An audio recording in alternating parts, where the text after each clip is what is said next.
irmãos, peço que vocês abram as suas Bíblias em Romanos, no capítulo 6.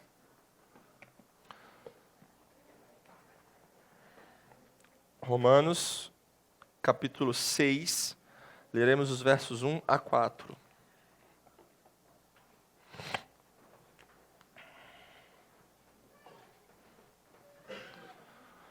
Romanos capítulo 6, versos 1 a 4, o título da nossa pregação de hoje é Batismo, Evangelho visível e fé pública. Novamente, batismo, Evangelho visível e fé pública. Crianças, vocês acompanharam o batismo que nós acabamos de fazer aqui, não acompanharam? Sim, né? Esse pode ser um bom resumo para vocês entenderem o que é o batismo. Fé pública e Evangelho visível. Poucas palavras, dá para vocês pegarem. Evangelho visível e fé pública e evangelho visível. Esse é o título da nossa pregação de hoje. Nós leremos o texto de Romanos 1 a 4. Não leremos somente esse texto, nesse momento ele é o texto base da nossa pregação de hoje, a gente vai ler só ele. Mas no decorrer da mensagem eu vou ler outros textos que dão o panorama, que nos fazem entender melhor o que é o batismo das Escrituras, e aí a gente consegue chegar no mais profundo que Paulo está aplicando aqui nesse texto. Mas por hora, é somente esse texto que vamos ler. Diz assim a palavra do Senhor: que diremos então? Continuaremos no pecado para que a graça aumente ainda mais? De modo nenhum. Como viveremos ainda no pecado, nós que já morremos para ele? Ou será que vocês ignoram que todos nós que fomos batizados em Cristo Jesus, fomos batizados na sua morte? Fomos sepultados com ele na morte pelo batismo, para que, como Cristo foi ressuscitado dentre os mortos pela glória do Pai, assim também nós andemos em novidade de vida. Essa é a palavra do Senhor. Vamos orar mais uma vez? Louvamos o Senhor pela Tua palavra e pela ordenança do batismo.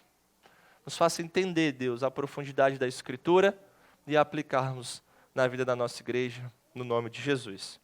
Amém. Muitos batismos são feitos por aí, hoje, e eu já vi de tudo. Eu já vi gente dizendo que foi batizado de qualquer jeito, eu já vi gente sem entendimento, batismo sendo feito sem o conteúdo da palavra de Deus, ou sem nenhuma conexão com a igreja local. Eu já vi gente desdenhando dessa ordenança de Cristo. Faz de qualquer jeito. Para quê? Para que essa estrutura toda? O que importa é o interior.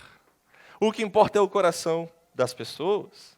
Eu já vi gente dizendo que nós não precisamos ser tão rígidos com isso. Até porque Cristo se preocupa com o que está dentro, né? Não. Eu já vi gente dizendo que conhece muito crente fariseu, que fala mal da vida dos outros, que faz fofoca, que é batizado. Então, para que batizar? Talvez seja essa a sua questão também. Acusa o povo da igreja que são iguais ao povo do mundo. Então, para que batismo? Para que ceia? Eu já vi pais empurrando seus filhos para o batismo, porque aí a gente garante que eles vão estar na igreja, né? Não, claro que não. Eu já vi gente indo para o Rio Jordão se batizar. Lá as águas são mais santas. Não. Lá Jesus foi batizado. Sim, mas não significa nada para você. Eu já vi gente que pensa que por ser batizado, está tudo bem. Está salvo. Eu já vi gente que batiza os outros para contabilizar discípulos. Você já viu essa? Para aumentar o rol de membros da igreja. Para dizer, tantas almas foram convertidas a Jesus. O mundo está sendo ganho. Eu já vi gente, como eu, que não via a realidade profunda do batismo e que, por isso, nutria uma visão pobre dessa ordenança de Cristo e que, consequentemente, mantinha uma visão pobre do Evangelho. Gente como eu. Gente como eu. Enfim, bizarrices, mera tradição, pobreza de significado, tudo isso pode permear os batismos que nós vemos hoje em dia. Mas uma luz é lançada quando alguém se levanta e diz: o que as Escrituras dizem? O que diz a palavra de Deus? Qual a importância e os benefícios do batismo para um cristão e para uma igreja? E a resposta, claro, começa com o próprio Cristo. Ele foi batizado, não porque ele tinha necessidade. Ele não precisava ser purificado de nada. Mas ele foi batizado para que se cumpra toda justiça. Esse mesmo Jesus que foi batizado, deu essa ordenança aos seus discípulos, consequentemente à sua igreja, e as igrejas do Novo Testamento obedeceram essa ordem de Cristo, e quando eles faziam discípulos, eles batizavam esses discípulos. A tradição reformada, por exemplo, como nós vimos na nossa EBD, ter levantado 3 marcas de uma igreja verdadeira, e quais são? A fiel pregação da palavra, a correta ministração dos sacramentos e a fiel disciplina, aplicação da disciplina eclesiástica. A correta ministração das ordenanças é sim uma marca de uma igreja verdadeira. Então nós não podemos tratar isso com banalidade. Aprender mais sobre o batismo é algo fundamental para a igreja, sim. Por isso, hoje, nós vamos ver, através dessa ordenança de Cristo, o batismo, como ele dramatiza o evangelho bem diante dos nossos olhos e torna pública a nossa fé. Ele é essencial e traz benefícios para a igreja. É isso. Crianças, atenção. Crianças, atenção. O batismo, essa ordenança de Cristo, dramatiza, torna visível o evangelho bem diante dos nossos olhos. E também faz pública a nossa fé. Ele é essencial e traz benefícios para a igreja. Esse é o resumo. Pegaram? A igreja pegou também? Esse é o resumo da nossa pregação de hoje. Nós vamos fazer isso em 3 partes, vendo primeiro o que é o batismo, vendo quem deve ser batizado e entendendo implicações dessa doutrina. Há um ano atrás eu preguei grande parte desse material aqui na nossa igreja. Agora eu estou trazendo ele com algumas implicações práticas diferentes para a igreja, em como nós podemos nos munir disso. Então, para que você aprenda, você que tem se aproximado da igreja, você que tem chegado a nós, tem pouco tempo, e você também que já está há mais tempo, vai relembrar essas verdades. Mas antes de entrar nos pontos da pregação, como eu acabei de falar aqui, eu preciso te dar contexto. E para te dar contexto, eu vou fazer uso de outros textos da Escritura, que vieram antes de Romanos aqui em Paulo. Para você compreender, quando Paulo faz essa aplicação do batismo aqui, em Romanos 6, ele está com um pano de fundo que já veio antes. Tá bom? Então eu peço que você abra a sua Bíblia em Mateus 16. Mateus 16.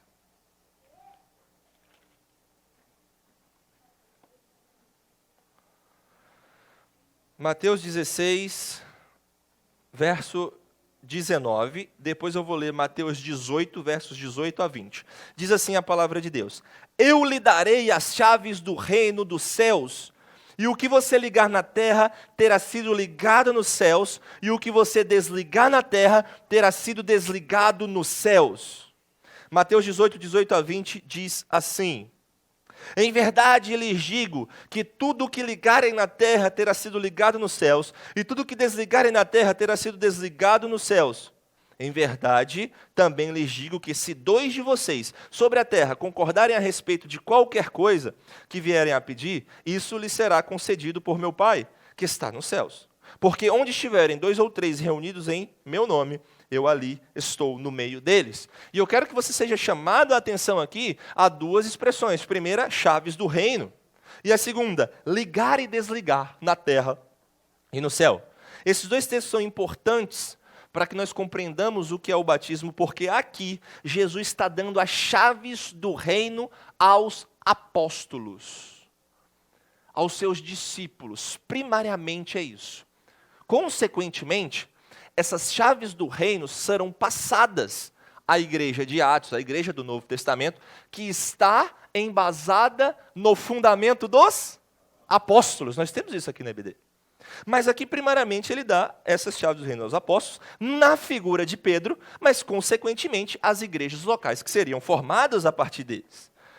E o que Jesus diz? Jesus diz que as portas do inferno não prevalecerão contra a minha eclesia. E você está sendo ensinado do grego. Você sabe já o que é eclesia. Assembleia, congregação, termo para igreja. Significa que a igreja carrega a autoridade do próprio Cristo. E o que essas chaves do reino fazem na prática? Fazem o que Mateus 18 colocou aqui. Elas ligam na terra o que está ligado, o que será ligado no céu, e elas desligam na terra o que será desligado nos céus. Isso significa que aqueles discípulos, os apóstolos e as igrejas que foram fundadas a partir deles tinham autoridade. A autoridade, por exemplo, de tornar pública um veredito em nome de Jesus. A igreja liga na terra, isso é ligado no céu, ou desliga na terra, isso é desligado no céu, porque ela tem autoridade. E essa autoridade é dada pelo próprio Cristo. Perceba, isso não é dado a um apóstolo individual, isso não é dado a somente uma pessoa, ou a um grupinho de pessoas, isso é dado à igreja. A figura que o evangelista está evocando aqui são as figuras das chaves, que está lá no Antigo Testamento. E essas chaves no Antigo Testamento, elas funcionam como um emblema de poder, um emblema de autoridade, governo. Isaías 22, 22 e 23 diz assim: porei sobre o ombro dele a chave da casa de Davi. Ele abrirá e ninguém fechará, fechará e ninguém abrirá. Vou fincá-lo como uma estaca no lugar firme, e ele será como trono de honra para a casa de seu pai. Essa ideia é transportada para o Novo Testamento, pelo próprio Jesus, e aplicada à igreja. Vocês têm poder. Vocês estão no lugar firme.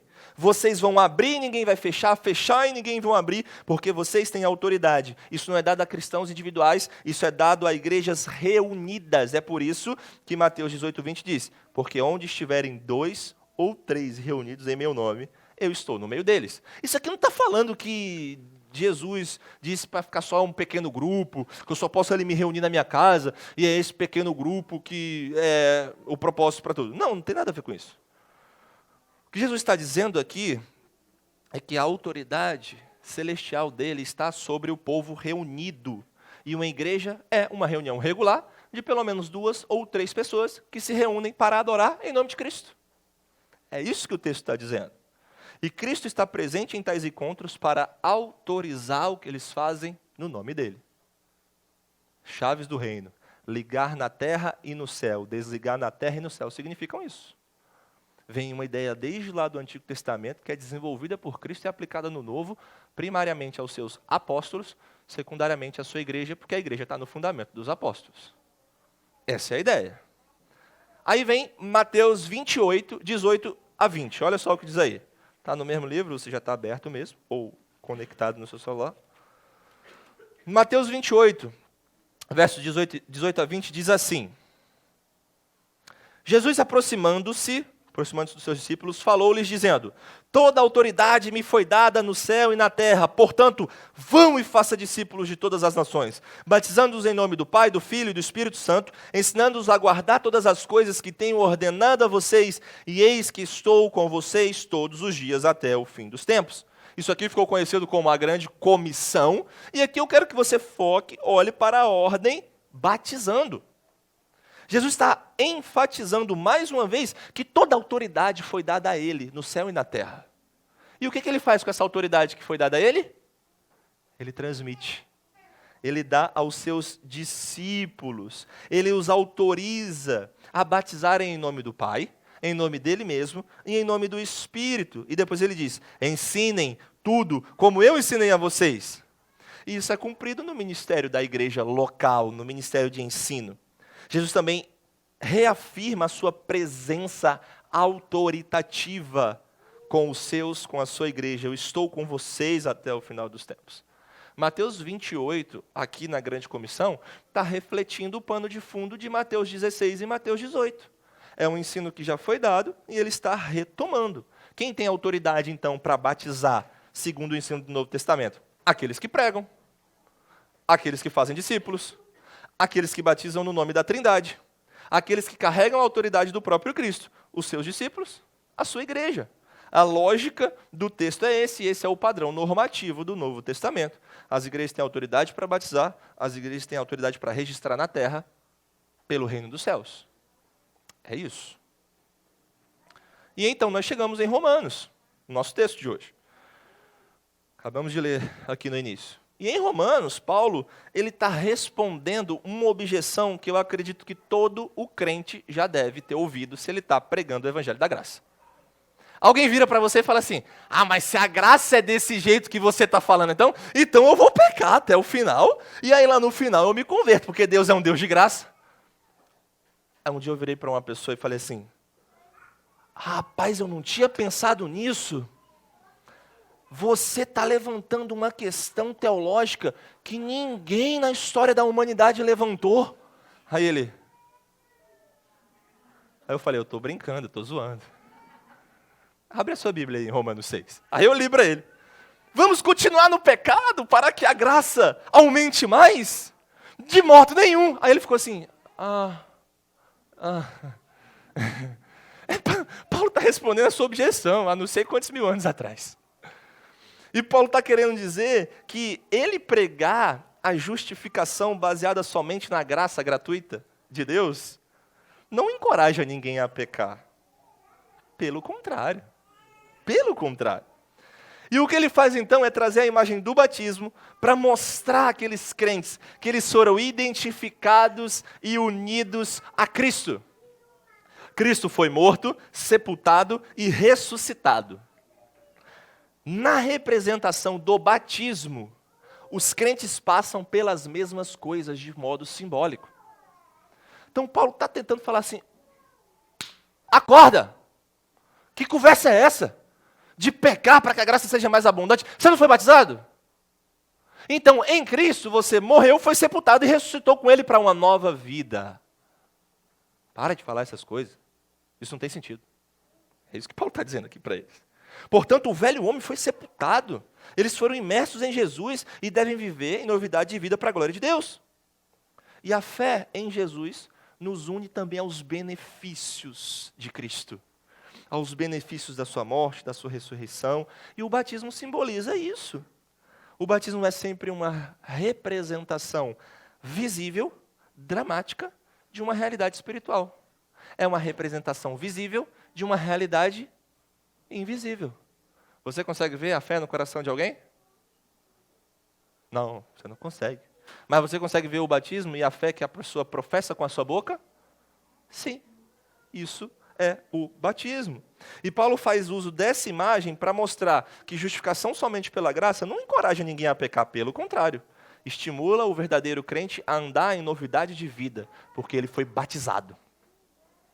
Já que a ressurreição simbólica do batismo significa essa nova vida, um crente deve viver assim. Então, esse é o argumento de Paulo.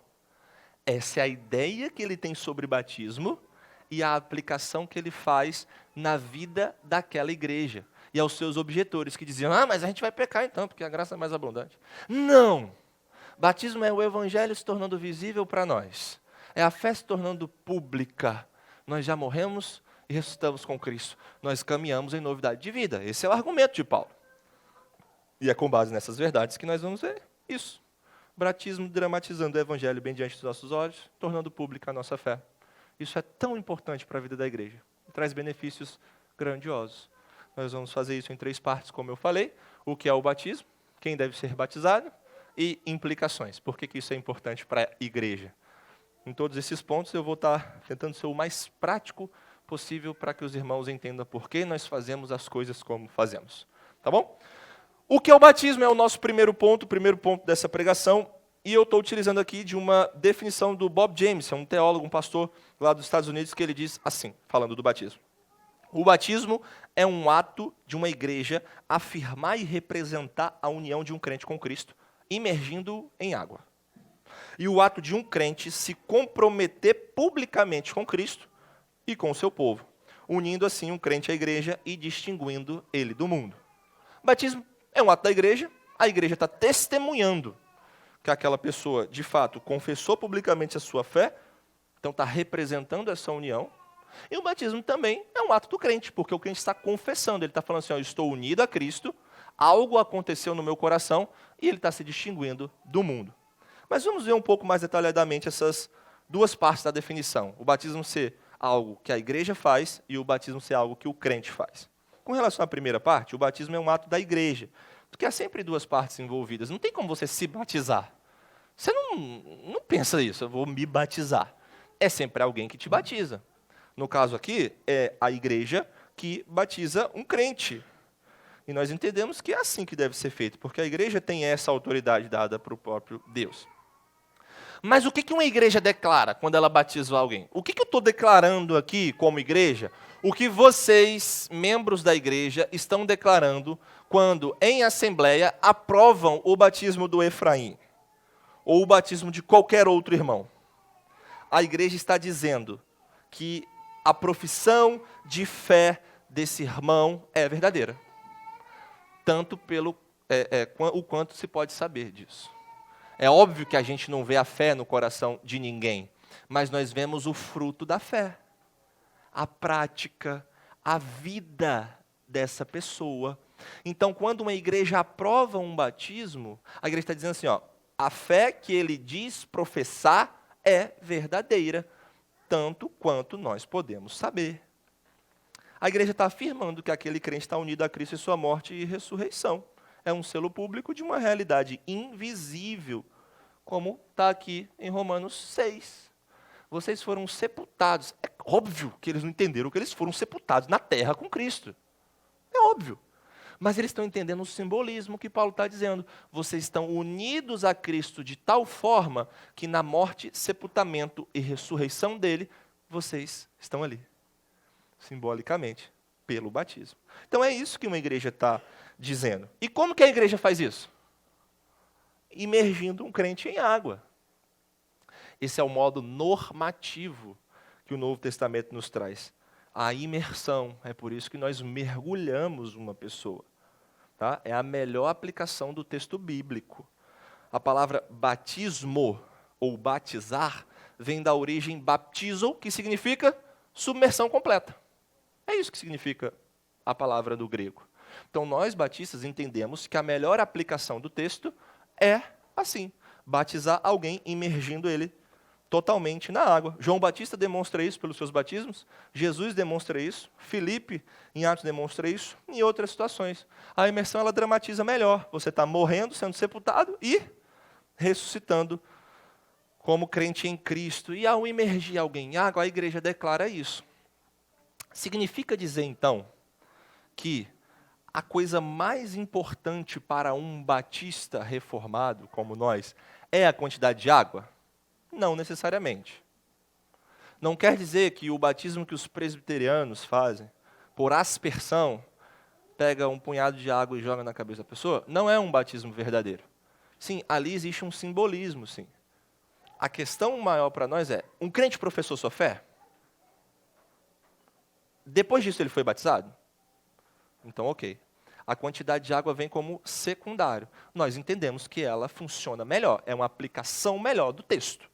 Nós fazemos isso. Ah, o pastor Jonatas disse que isso é sem importância. Não estou dizendo isso. Eu só estou dizendo que a gente tem que organizar as nossas importâncias. Confesse sua fé, seja batizado. E sim, a imersão é a melhor forma de fazer isso, nós entendemos isso, por isso nós somos batistas também, né? Mas isso não quer dizer também que um irmão lá que foi batizado por aspersão, com um punhado de água na cabeça, que o batismo dele não é um batismo verdadeiro. Nós entendemos que uma imersão seria a melhor aplicação? Sim. Mas essas coisas têm que vir organizadas para nós, para a gente não sair por aí pisando em gente desnecessariamente. Entenderam? Isso que a igreja declara. E o que um crente declara no batismo? O crente declara no batismo compromisso com Cristo e com o povo de Cristo. É isso. Ele declara união e distinção. É o primeiro ato público da fé. Ele diz assim, ó, mundo, eu não pertenço mais a vocês. Eu pertenço a Cristo agora. Cristo é o meu dono, e esse povo aqui, que vocês estão vendo, é o meu povo. Esse bando de pecadores aqui é o povo onde eu adoro semanalmente, onde eu estou unido, onde eu testemunho, onde eu sirvo. São essas pessoas aí. Ó. Não tem muita coisa boa, não. É isso. É isso que um crente faz. Saiba que Jesus não possui discípulos secretos. Não tem como. Se confessares com a tua boca que Cristo ressuscitou dentre os mortos, será salvo. Jesus não tem discípulo secreto. Não tem essa. Então, quando um crente se batiza, ele está falando isso. Ele está dizendo, olha, eu estou unido a Cristo e eu estou unido ao povo de Cristo. Perceba, crente pós-moderno, século 21, que Jesus não deixou a sua criatividade decidir como você confessa a Ele. Ele não disse assim, não, vê um jeito aí, você pode confessar de um jeito de você entender. Não, ele falou assim, existe um jeito de saber se você é um discípulo meu. O qual? Entre na água, cruze os braços, prenda a respiração e jogue-se para trás que alguém vai te batizar. É isso. Jesus não deixou para você decidir nada. Você não tem que decidir nada. Você não decide nada, você obedece, você se submete. Então, entre na água. Diga a todo mundo que você crê em Cristo. Prenda a respiração e alguém vai te batizar. Você está sendo unido à companhia do povo de Cristo. E como você faz isso? Se submetendo à igreja. A igreja vai e te batiza. É assim que Jesus faz as coisas para nós. É simples, né? Mas que a gente complica as coisas às vezes, né? Mas é isso. Você não tem autoridade de inventar um novo jeito. Eu acho que tem um jeito melhor. Não existe isso. Você se submete a isso. Aplicações desse primeiro ponto. O batismo não salva. O ato físico do batismo não salva. Nós somos salvos pela confiança na morte e ressurreição de Jesus. O batismo representa realidades espirituais, mas não as produz. Porém, se você foi salvo, Cristo ordena que você seja batizado. Não é porque não é necessário para a salvação que você vai virar e falar assim, então não, né? Não é necessário para a salvação, mas Deus não deu isso para a salvação. Para a salvação, irmão, é graça e fé em Jesus. Graça e fé em Jesus, é isso. Para a salvação é isso. Mas o batismo testemunha se um crente foi verdadeiramente salvo. Ele não salva, mas ele é importante para os salvos. Ele é uma prova daquilo que você confessou ter no coração. Segunda coisa, o batismo não é uma mera tradição humana. Se você já falou isso, se arrependa e crê no Evangelho. Se você nunca falou, não fale nunca. A batismo é tradição da igreja. Não existe isso. Batismo é a ordenança de Cristo. Ele mesmo se batizou. E ele deu isso aos seus discípulos. A igreja. Então a gente não está fazendo negócio. É tradicionalismo. Mais comunhão, menos instituição. A gente tem aprendido na EBD isso, né? Batismo é a ordenança de Cristo em todos os lugares, em todos os tempos. Para todos os crentes, de todas as eras. Até ele voltar. Então não é mera tradição humana, não. Isso é importante. O que é o batismo? Realidade que um crente está se comprometendo com Cristo, com o povo dele. É um ato da igreja, é um ato do cristão. O batismo não salva, mas representa o que aconteceu no coração de um crente. Mas não é mera tradição humana, não. É uma ordenança de Cristo. É esse o nosso primeiro ponto. Segundo, quem deve ser batizado? Quem deve ser batizado? E a resposta simples para você anotar aí é: todo cristão. Ponto. Sem restrições, sem casos especiais, sem exceções. O batismo é uma ordenança para todo crente. É isso. Olha só o que diz Atos 2, 37, 38 e 41. Só ouve, não precisa abrir. Quando ouviram isso, ficaram muito comovidos e perguntaram a Pedro e aos demais apóstolos: que faremos, irmãos? Pedro respondeu: arrependam-se, cada um de vocês seja batizado em nome de Jesus Cristo para a remissão dos seus pecados, e vocês receberão o dom do Espírito Santo. Então, os que aceitaram a palavra de Pedro foram batizados, havendo um acréscimo naquele dia de quase 3.000 pessoas. Eu faço essa pergunta na classe de membresia, eu vou fazer para a igreja. Houve um acréscimo ao quê aqui? A igreja, Júlio, isso aí. Houve um acréscimo à igreja. Pessoas foram batizadas e elas foram acrescentadas à igreja. Batismo, porta de entrada, igreja. Peguem aí a referência. Gálatas 3, 26 e 27 diz: pois todos vocês são filhos de Deus, mediante a fé em Cristo Jesus, porque todos vocês que foram batizados em Cristo Jesus, de Cristo se revestiram. Paulo utiliza como pressuposto que todos os crentes que ele está escrevendo, que confessaram a Cristo, foram batizados. Vocês foram batizados e de Cristo se revestiram. Paulo faz isso por todo o Novo Testamento. Em Colossenses 2,12 ele faz a mesma coisa. Nas epístolas pastorais ele faz a mesma coisa. Ele assume que aqueles que confessaram a Cristo, leitores cristãos, são batizados. Por quê? Porque é isso que Jesus ensinou. Você confessa a fé, você ouve o Evangelho, você confessa a fé, você se arrepende, você é batizado. Paulo utiliza esse argumento e a gente vê por todo o Novo Testamento. É a lógica de Mateus 28 sendo aplicada. A igreja prega, batiza e discipula. E o novo crente ouve o Evangelho, crê em Cristo e é batizado. E se une ao povo de Deus. A conclusão, então, é essa: todo cristão. É isso, simplesmente. Todo cristão deve ser batizado. Mas aí, né? Sempre tem aquela pessoa, né? Sempre tem.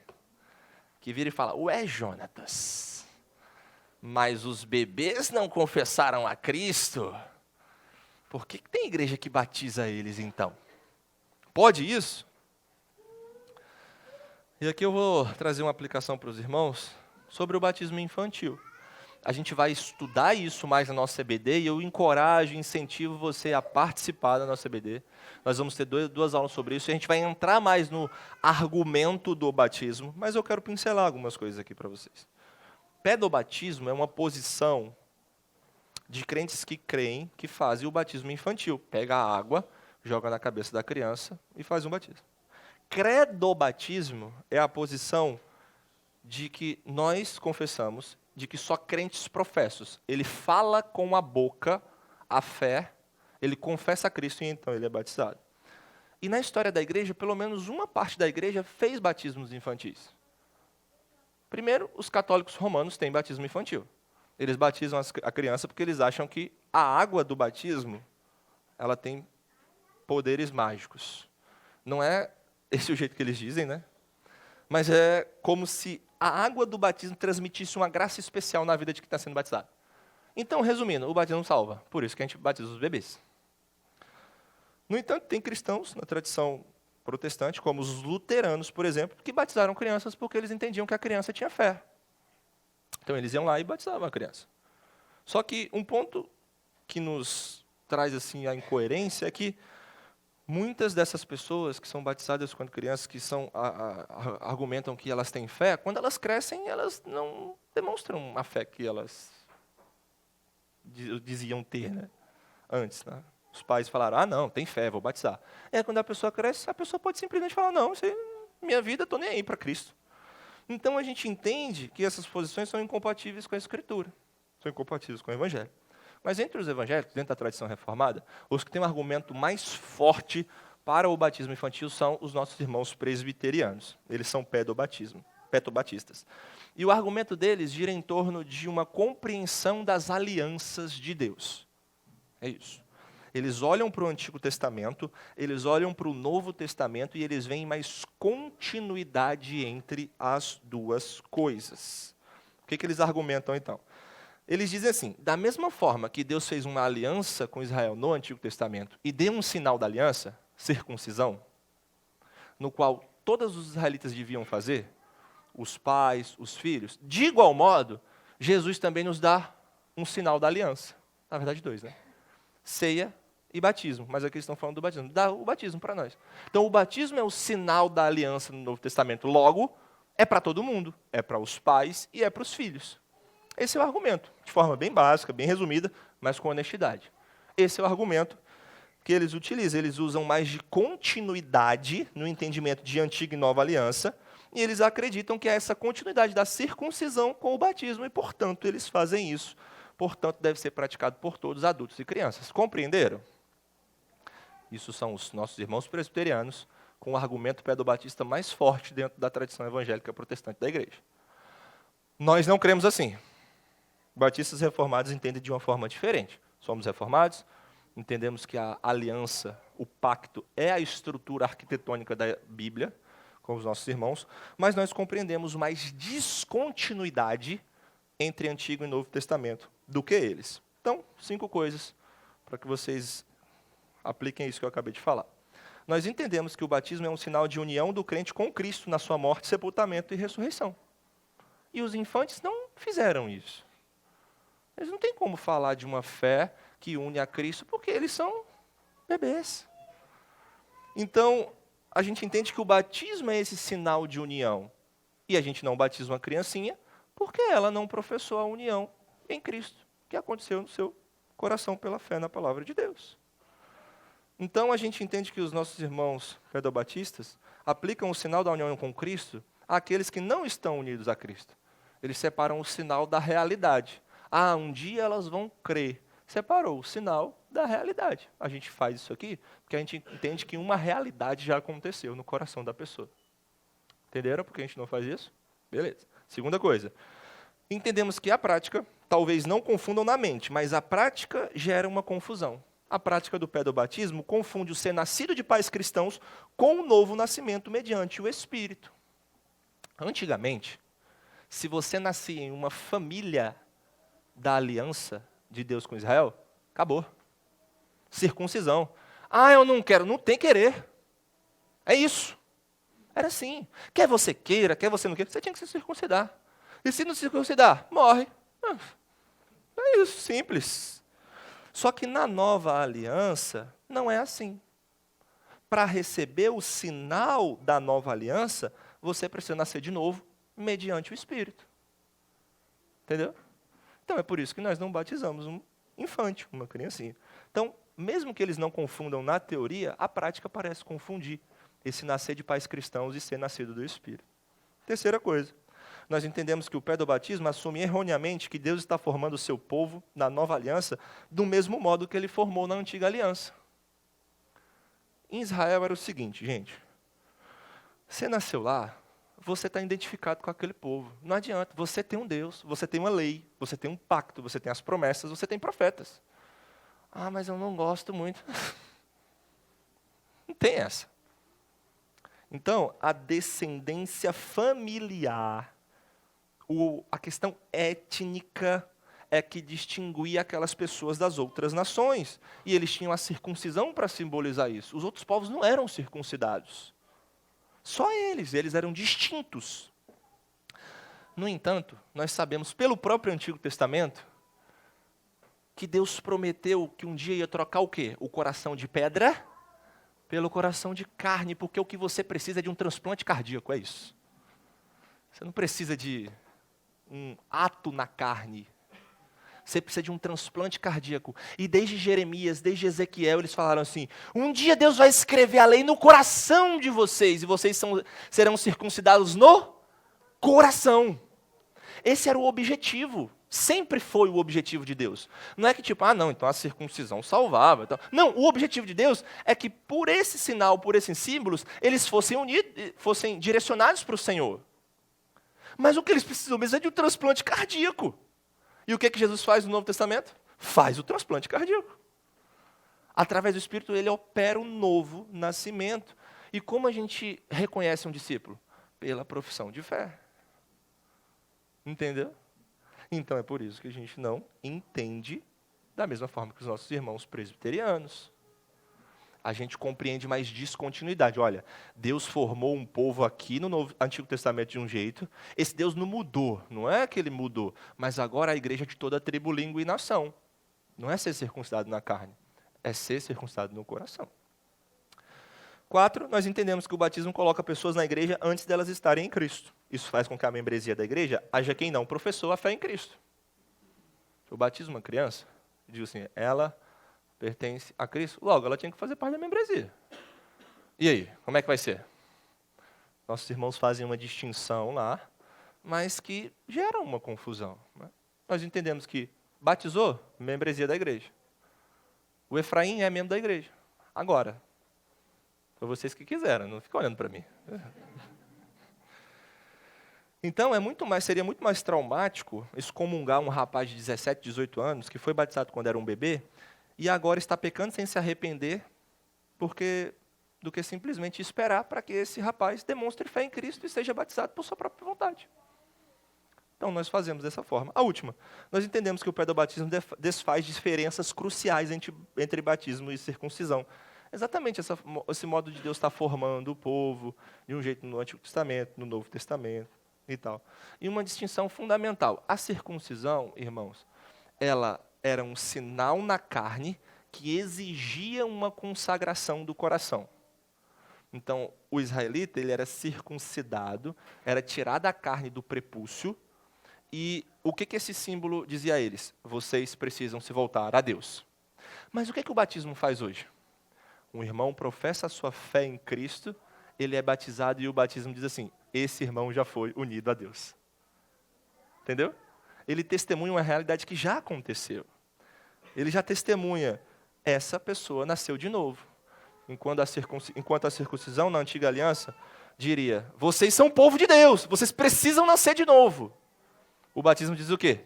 Você já nasceu de novo. Viva uma novidade de vida para a glória de Deus. Entenderam a diferença? Então é por todos esses motivos que nós não entendemos que o pedobatismo, que é aquilo que os nossos irmãos presbiterianos entendem, seria mais aplicável às Escrituras. Então a gente compreende que temos que lidar bem com as continuidades e descontinuidades da Bíblia, dentro da teologia da aliança, e que batizar infantes é reivindicar a continuidade onde a nova aliança insiste na descontinuidade. É um argumento que não se adequa às Escrituras. Não é a minha tradição. Não é o meu pensamento. É o que irmãos se debruçaram na Escritura e compreenderam dos textos da palavra de Deus. E isso nós afirmamos. Quem deve ser batizado, então? Todo crente. Professou a fé, foi batizado. Entendemos isso? Nós vamos ter a oportunidade de estudar mais. E eu ficaria bem feliz se você tiver com perguntas no seu coração para serem respondidas. Mas nós vamos caminhar. Mas eu queria só dar esse panorama inicial para que você entendesse. Ok? Ok. Então tá tudo bem, né? Então tá tudo bem. Implicações. Última parte. Quais implicações? Qual a importância, quais os benefícios do batismo para o cristão e para uma igreja? Como você responderia? Por que batismo importa hoje? Por que nós damos valor? Que diferença faz se a gente batiza ou não batiza? Para quê? Qual é a coisa boa disso? Então eu levantei 7 coisas aqui, 7 aplicações para nós. A primeira delas, o batismo, uma das implicações do batismo. O batismo é necessário para a membresia da igreja. Essa é uma implicação. É por isso que se você ainda não foi batizado, você não é membro da igreja. Ah, agora eu estou entendendo a lógica. Porque o batismo é como nós compreendemos e nós vemos que alguém é um cristão, que está identificado com Cristo. Então, se você não foi batizado, você não é unido à membresia da igreja. Por quê? Porque o batismo é necessário para a membresia. Ele é o sinal de juramento inicial da nova aliança. Ele é aquele momento que você jura fidelidade ao seu rei. Um soldado, ele não pode lutar com as armas do seu país e portar a bandeira do seu país se ele não jurar fidelidade ao seu país. Nós também não. Nós precisamos jurar fidelidade ao rei, ao reino, e então nós participamos do povo de Cristo, sua igreja. Mesma coisa. O batismo é o passaporte do reino, a cerimônia de juramento do cidadão do reino. O batismo é como se fosse a camisa do time do cristianismo. É o Bob Jameson que diz isso. Você pode jogar no time se você não estiver vestindo a camisa do time? Não. Para você jogar no time, você tem que estar vestindo a camisa do time. O batismo é a camisa do time. Eu sou de Cristo. Eu sou dele. Jesus me salvou. Camisa do time. E então você joga no time de Cristo. Aí você pode perguntar, mas Jonas, tem gente que envergonha a camisa do time, né? É. E qual é o argumento que a gente utiliza para disciplinar esse irmão? Você jurou fidelidade a esse time.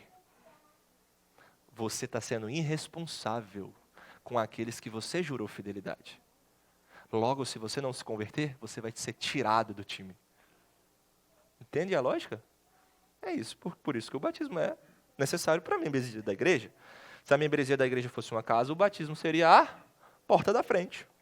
É isso. O crente é batizado e ele é acrescentado à igreja, como nós vimos em Atos. E teve um acréscimo de 3.000, de 5.000, entre outros. A ceia do Senhor também é um sinal do juramento sendo renovado. Vocês veem quando a gente vai celebrar a ceia do Senhor aqui na igreja. A gente não faz isso sem um motivo. A gente vai e fala assim, olha, a ceia é você renovando o seu compromisso com Cristo e com o povo de Cristo. É por isso que crentes batizados são chamados à mesa. É por isso que uma pessoa que não foi batizada não pode celebrar a ceia do Senhor como igreja. São implicações que nós vamos entendendo e que isso vai fazendo efeito naquilo que nós compreendemos.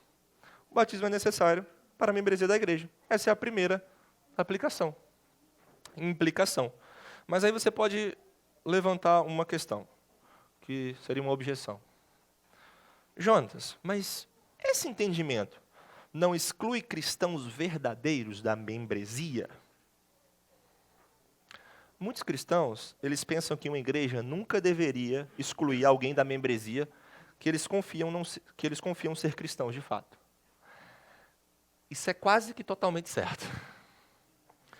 O problema é que o batismo se enquadra em como uma igreja sabe que alguém é cristão de fato.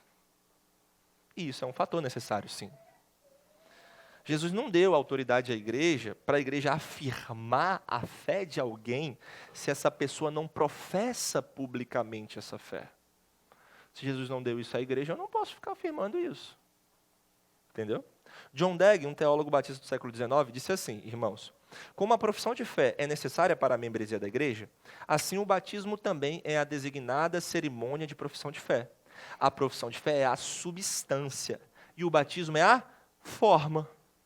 Mas o mandamento de Cristo requer a forma, bem como a substância. Então, quando nós não aceitamos na membresia da igreja um irmão pedobatista, piedoso, crente, eu não estou falando que não existe fé no coração dele. De forma nenhuma. De forma nenhuma a gente está negando a substância de uma profissão de fé credível. Nós entendemos que ele pode ser crente sim, e muito crente. Mas nós estamos falando que ele precisa da forma. Ele precisa da oficialização. Então, muitas vezes é incômodo você excluir ou não admitir na membresia da igreja um cristão fiel, piedoso e pedobatista. Porém, seria muito mais incômodo rever a função que Cristo atribuiu ao batismo, tornar um de seus mandamentos algo opcional e minar a autoridade da igreja. Você não acha que a gente vira para um cristão fiel, piedoso, pedobatista? Ah, não vai dar não, ó, sai daqui. Não. A gente não faz isso. É incômodo muitas vezes fazer isso. Olha, a gente crê assim, a gente entende assim. Mas é muito mais incômodo a gente rever aquilo que Cristo nos deu e minar a autoridade da igreja. Entendemos isso? São questões de sabedoria, irmãos. A gente precisa de muita sabedoria, muita humildade, muita graça do Senhor para a gente fazer isso. E às vezes a gente faz trocas boas com os irmãos da presbiteriana, sabe? Às vezes vai uns daqui para lá, às vezes uns de lá para cá. Não, e é maravilhoso. Os daqui falam assim, ah não, eu não entendo assim não, eu sou pedobatista. Aí os de lá vem e falam, não, eu não sou pedobatista, eu sou credobatista. Tá bom. Né? A gente troca aí, vai um atacante, vem outro atacante, vai um zagueiro, vem outro zagueiro, a gente vai trocando o time. Mas seria muito mais incômodo não prestar atenção nisso, não lidar com essas questões com seriedade. Essa é uma das implicações, são coisas que nós temos que lidar com sabedoria, graça e escrituras. E essa é uma implicação para nós, junto com a sua objeção já respondida, beleza? Segunda aplicação. Quando um batismo não é batismo? 1. Se você foi batizado quando era um bebê. 2. Se você foi batizado enquanto crente, mas não era um crente. Você se batizou porque alguém pediu para você se batizar, porque alguém te obrigou a fazer aquilo, mas você não era crente. Então isso não é batismo. Se a igreja que o batizou nega o evangelho, nega a palavra de Deus. Não, nós somos convertidos porque as obras é que justificam o homem. Aí você vai lá e é batizado. Não. Não existe isso. Não é batismo. E se o batismo realizado não tem conexão alguma com a igreja local? Eu não sei se vocês já tiveram essa oportunidade, mas tem gente, por exemplo, que vai para um acampamento, uma conferência, um retiro universitário, aí lá ele é batizado. Aí a pessoa volta, não, eu fui batizado. Tá, mas foi uma igreja? Você era conectado com a igreja? Era uma igreja local com gente de verdade, que estava dizendo assim, essa pessoa vai fazer parte da nossa comunhão? Ah, não, era meus amigos mesmo. Então não é batismo. Então não é batismo nessas situações. Novamente, precisamos de muita sabedoria para lidar com essas situações. Não é simplesmente, eu preciso ser batizado, preciso ser batizado, preciso ser rebatizado. Não é assim. A gente lida com muito cuidado.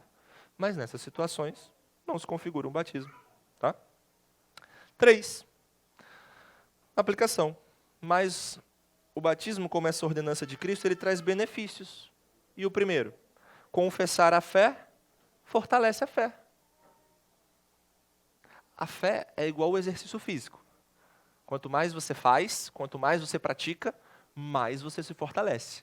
Mais você se condiciona. E se você não faz nada? Ela vai murchando. Eu perco a minha salvação? Não, não é isso, irmãos. Mas você pode perder a segurança da sua salvação, sim. Segurança da salvação. Aquela certeza. Eu sou de Cristo mesmo. Ele está comigo no vale da sombra da morte. E nós buscamos isso. Pense como é horrível e angustiante uma pessoa ficar, será que eu sou salvo? Será que eu sou salvo? Será que eu... Mas como você sabe que você é salvo? Confessando a fé. E como você treina? E como você cresce? Continuando a confessar. Confessar a fé fortalece a fé. É isso, por isso que a gente faz batismo. Por isso que o batismo é importante. Mais um benefício. O batismo representa, quarta aplicação, a nossa união com Cristo. E por representar a nossa união com Cristo, ele retrata os benefícios da nossa união.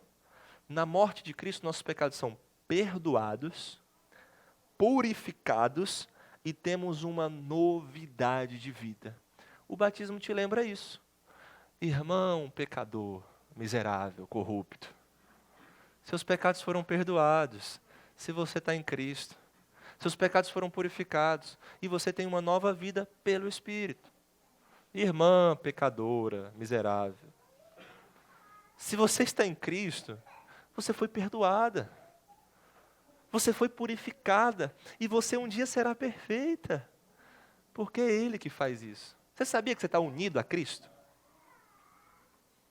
Você já sabia dessa doutrina? A união com Cristo?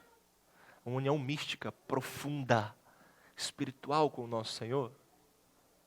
Nós temos esse benefício. Glória a Deus, o batismo nos comunica isso também. 5. O batismo prega para os nossos sentidos. Dá para você pegar essa água aqui com a mão. Ó. Pega ela. Vê, sente. Ouve o barulho do Efraim sendo mergulhado. Você vê, você sente, você ouve. Está pregando. É o Senhor pregando para os nossos sentidos. E aí você... É o Evangelho sendo dramatizado diante de você. Da mesma forma que Cristo foi morto, sepultado e ressuscitado, um crente no batismo está fazendo essas coisas diante dos seus olhos.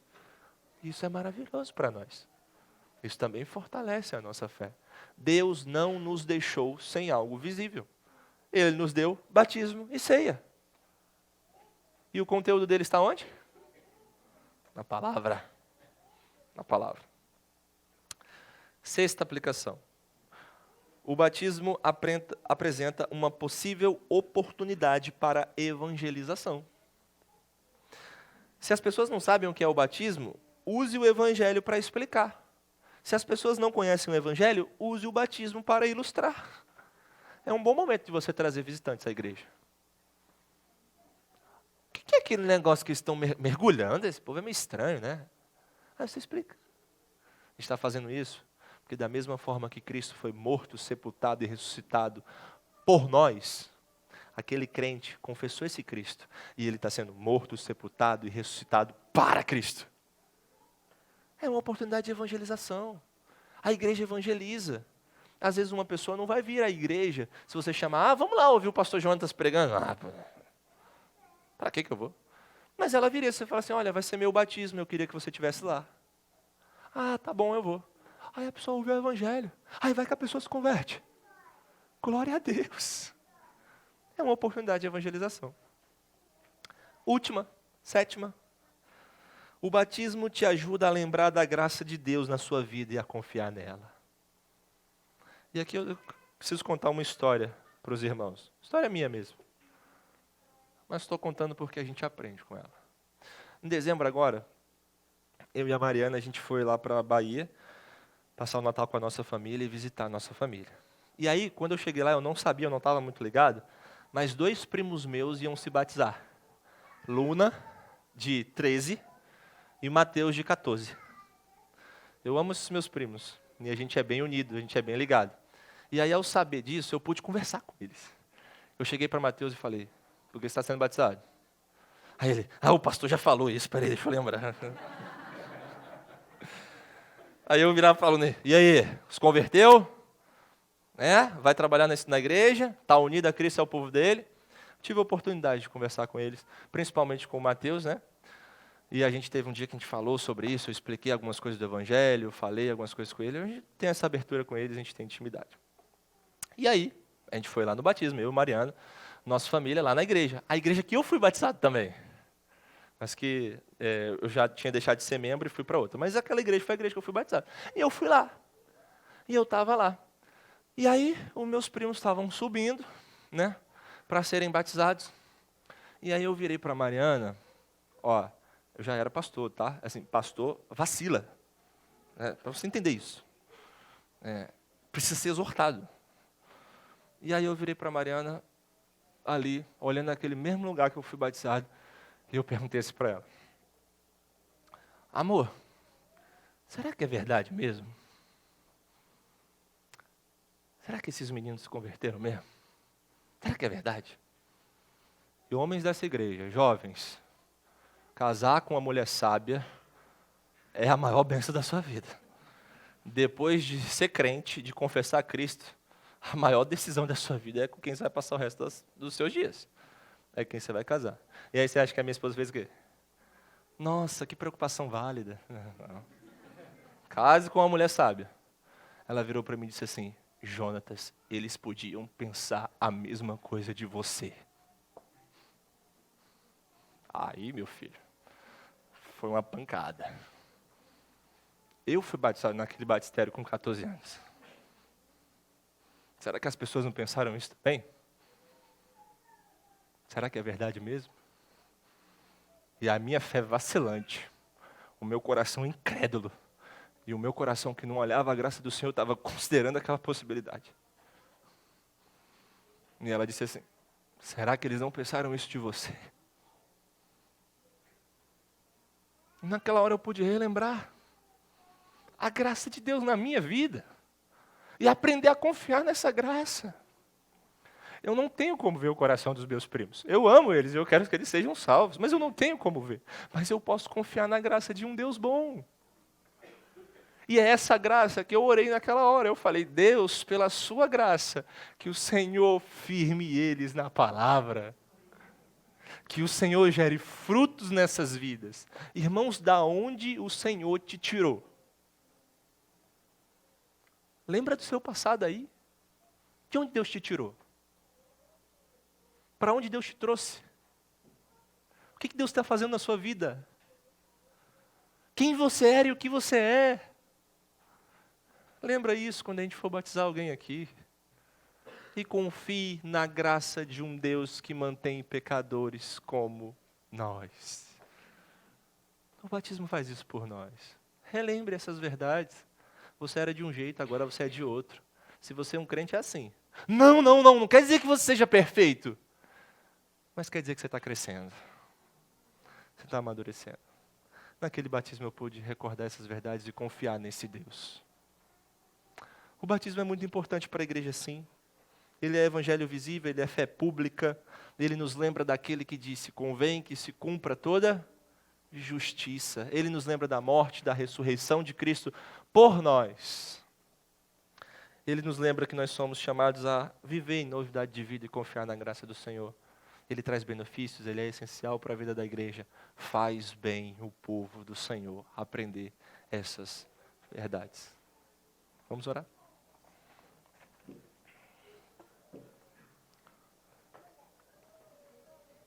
Louvado seja o nome do Senhor, pela graça de Deus que opera em pecadores como nós, Senhor.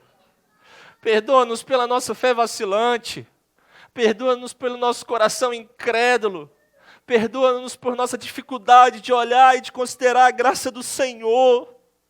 Ah, Deus, dá-nos olhos para enxergar, dá-nos corações moldáveis diante de Ti, Senhor. Que as verdades da palavra encontrem solo fértil em nós e que frutifiquem para a glória de Deus. E que esses frutos abençoem vidas, Senhor. Nós te louvamos pela ordenança do batismo. Nós te louvamos pela igreja. Nós te louvamos pela vida do nosso irmão Efraim. Obrigado, Senhor. Traz outros. Traz as nossas crianças confessando o teu nome, adolescentes, jovens, homens, mulheres, senhoras. Que eles testemunhem de Cristo e sejam batizados para a glória de Deus. Obrigado, Senhor, por um dia o Senhor ter derramado sangue para salvar o seu povo. Nós te adoramos e te louvamos. O Senhor edifica a tua igreja, apesar dos meus pecados e falhas, que o Senhor fale ao teu povo e que o Senhor seja glorificado acima de todas as coisas. Em nome de Jesus, Pai. Amém.